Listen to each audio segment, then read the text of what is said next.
এই পৃথিবীর সব ছেড়ে দেওয়া যায় দোস্ত, আল্লাহকে ছেড়ে দেওয়া যায় না। আল্লাহকে ছেড়ে দেওয়া ঠিক না বাপ, বাপ ঠিক না। এই প্রজন্ম তোমরা এখন খুব বেশি বাড়াবাড়ি করছো, তোমরা বেশি বাড়াবাড়ি করতেছো। এই বর্তমান জেনারেশন, তোমরা যারা কিশোর যুবক, 14 বছর, 16 বছর, 18 বছর, 20 বছর, 22, 25, 24 বছর, তোমরা অতিরিক্ত বাড়াবাড়ি করতেছো বাপ।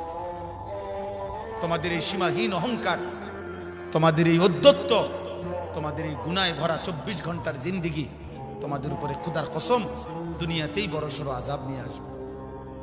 প্রিয় বাপ আমার, সন্তান আমার, আমি বললাম তোমরা এমন অগণিত ছেলে, তোমরা এখানে সারা বাংলাদেশের ছেলে না, মনে করো 10, 20, 50 কিলোমিটারের ছেলে, তাহলে 20-50 কিলোমিটারের ছেলে তোমরা, আমরা যদি এখন দাঁড় করাই তাহলে অধিকাংশই মিলবে বেনামাজ।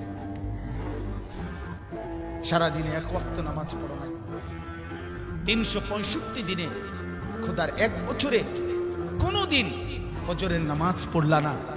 আমার প্রিয় সন্তান, মুসলমান এত নিকৃষ্ট হয়? তুমি মুসলমানের বাচ্চা, তোমার কোনো আল্লাহ আছে? তোমার কোনো নবী আছে? তুমি মুসলমান? 365 দিনে, খোদার 1 বছরে কোনোদিনও ফজরের নামাজ পড়বা না?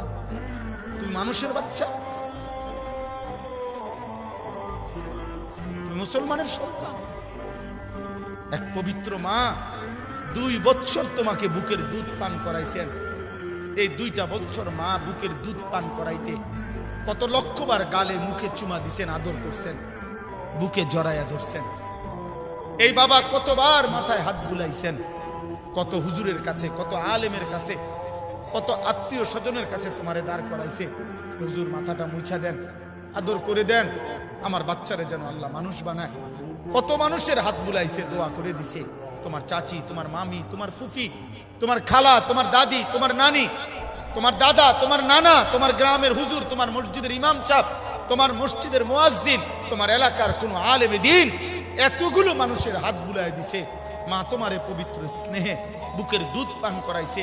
বাবা তোমার জন্য উপার্জন করতে গিয়ে মিনিটের পর মিনিট, ঘন্টার পর ঘন্টা, ভরা দুপুরে মাথার ঘাম পায়ে ফেলাইছে। এমন মালিক ভুললা কেন? এমন রব ছেড়ে দিলা কেন? বলো আব্বা, বলো।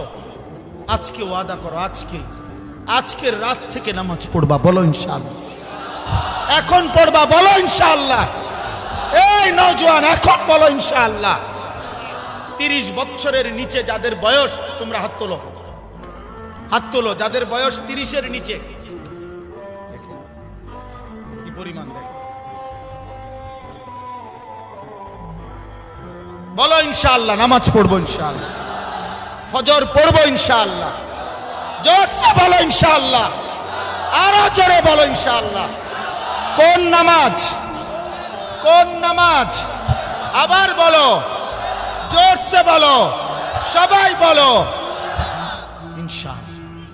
আমি ওয়াদা দিলাম, হাদিসের বক্তব্য এটা, মুসলমানের যে সন্তান ফজর পড়বে নিয়মিত, ইনশাআল্লাহ ওই সন্তান আগামী দিনে ইমাম মাহদির সৈনিক হবে, দাজ্জালের বিরুদ্ধে লড়বে, পৃথিবীর শেষ ইহুদিটাকেও জিহাদ করবে তাদের বিরুদ্ধে, এবং ওই নওজোয়ানদের দ্বারাই সারা বিশ্বময় কালেমার পতাকা উড়বে।